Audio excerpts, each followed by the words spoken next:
ఆభరణాలన్నీ బ్యాంకుల్లో కుదోబెట్టినారు. అయినా ఒక్క రూపాయి కూడా రాలేదు. మా జేఏసీ తరఫున టోటల్గా ఈ రాష్ట్ర కార్యవర్గాన్ని కేంద్ర మంత్రులను కూడా కలవడం జరిగింది. మేము కూడా జిల్లా కేంద్రంలో కలెక్టర్ గారిని కలిసినాం. సూసైడ్ కూడా నేను ప్రయత్నం చేయడం జరిగింది.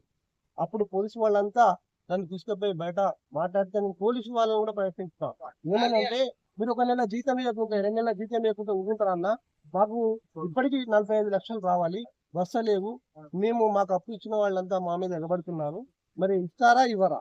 ఇవ్వకుంటే ఎట్లా మా పరిస్థితి? మేము అమ్ముదామన్నా లేదు, మరి మా పరిస్థితి ఎట్లా? గౌరవ ముఖ్యమంత్రి రేవంత్ రెడ్డి గారు ఇంటెలిజెన్స్ రిపోర్ట్ తీసుకొని తప్పనిసరిగా డబ్బులు ఇవ్వాలని మేము వేడుకుంటున్నాం. ఒకవేళ ఈ దల్లాతో తన మనసు కరగకపోతే గతంలో ఎందరో ప్రజాప్రతినిధులను టెర్రరిస్టులు, నక్సలైట్లు, ఇంకెవరెవరో ఏదేదో చేసేది. మేము నక్సలైతం అయితే కాదు, మాకు ఆ చేత కాదు. తర్వాత ఆత్మహత్య చేసుకునే ధైర్యం కూడా లేదు.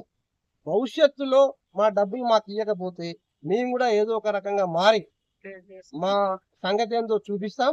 ఢిల్లీ వరకు వెళ్ళి రాహుల్ గాంధీ గారికి కానీ ప్రధానమంత్రి గారికి కానీ కలిసి మా బాధలు చెప్పుకుంటాం. అప్పుడు కూడా పని కాకపోతే మేము చెప్పి చూపించాం. అయితే ఇప్పుడు నేను ఈ టైంలో నేను రామడుగు వెళ్తున్నాను బస్సులో. నీకు దమ్ముంటే ఎన్కౌంటర్ చేయించి, లేకుంటే నువ్వే కౌంటర్ అయిపోతావు.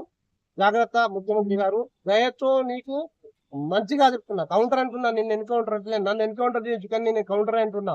కౌంటర్ అంటే నిన్ను ప్రతిఘటిస్తా అంతే. నాకు చేత కాదు కదా, ఎందుకంటే నీకు అన్ని విధాల బలం ఉంది కాబట్టి నిన్ను నేను ఏమీ చేయలేను కాబట్టి నేను వేడుకుంటున్నా. అందుకోసం మా సర్పంచులంతా చాలా మంది పిట్టలు రాలిపోయినట్టు రాలిపోతుంది కాబట్టి మా డబ్బులు మాకు ఇవ్వాలని నిన్ను మనసా వాచా కోరుతూ మాకు డబ్బులు ఇచ్చి మా కుటుంబాలను ఆదుకోవాలని కోరుతున్నాను. దాదాపుగా 20 నెలలు అవుతుంది మీ పదవి కాలం ముగిసి. ఇప్పుడు ప్రజెంట్ గ్రామాల్లో ప్రత్యేక అధికారుల పాలన అంటే ఎంఆర్ఓ అధికారుల పాలన నడుస్తుంది. అంటే గత బీఆర్ఎస్ గవర్నమెంట్ లోనే మీకు పెండింగ్ బిల్స్ రావాలి.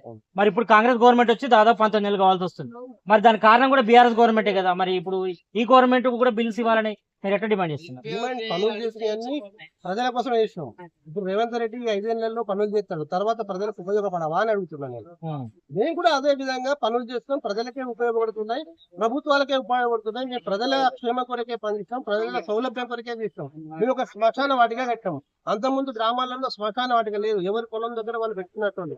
ఇప్పుడు మేము గవర్నమెంట్ ల్యాండ్లు వెచ్చించి మా ఇంట్రెస్ట్ తోని శ్మశాన వాటికలు కడితే ఇప్పుడు చనిపోయిన వాళ్ళందరినీ అక్కడ సుఖంగా పోయి గ్రామాలలో ప్రజలంతా అక్కడ స్నానం చేసి, మేము మంచినీటి వసతి లేకపోతే మిషన్ భగీరథ వాటర్ కూడా ఇప్పించినాం, బావులు తవ్వించినాం, బోర్లు వేసినాం. ఆ శ్మశాన వాటికలకు కూడా రైతు వేదికలు కట్టాం. అప్పుడు పనికి రావన్నారు, ఇప్పుడు ఆ రైతు వేదికలనే అగ్రికల్చర్ వాళ్ళు మీటింగ్ పెట్టుకుంటున్నారు. ఇట్లా మేము చేసిన పనులు చాలా.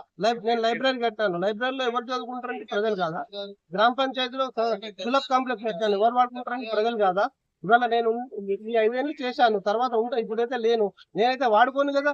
మరి ప్రజలే వాడుకుంటున్నప్పుడు మన అందరం ప్రజాప్రతినిధులు ప్రజల క్షేమం కొరకే చేసినప్పుడు మాకు ఇవ్వాల్సిన డబ్బులు ఇవ్వాలి కదా.